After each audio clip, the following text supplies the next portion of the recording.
ওরে বাবা রে বাবা, মানে অনেক কেবল কারে উঠেছি, কিন্তু আজকে একটু অনেক বোকা লাগছে।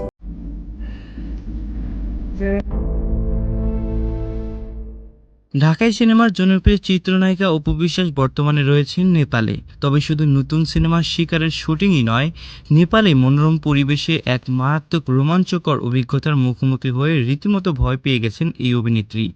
কী ঘটেছিল নেপালের অন্নপূর্ণায়, কেনই বা ভক্তদের সতর্ক করলেন তিনি, চলুন জেনে নেওয়া যাক আজকের ভিডিওতে। ও ভালো কথা। আমি আমার ভক্তদেরকে অনেক অনেক অনেক অনেক ভালোবাসি, কারণ বর্তমানে নেপালে বিভিন্ন চোখ জোড়ানো লোকেশনে চলছে নতুন সিনেমার শুটিং।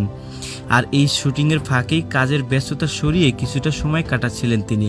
কিন্তু পোখরার অন্নপূর্ণা এলাকায় কেবল কারের চড়তেই যেন বদলে গেল সব দৃশ্যপট।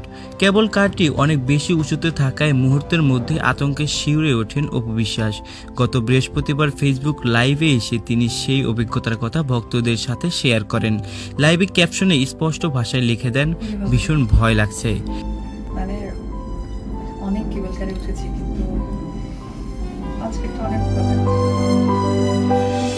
কথা প্রসঙ্গে অপু বিশ্বাস জানান, এর আগে মালয়েশিয়া কিংবা সিঙ্গাপুরেও কেবল কারে চড়ার অভিজ্ঞতা তার রয়েছে। তবে নেপালের এই পাহাড়ি এলাকার কেবল কারটি আগের যে কোনো অভিজ্ঞতার তুলনায় অনেক বেশি ভয়ঙ্কর এবং চ্যালেঞ্জিং মনে হয়েছে তার কাছে।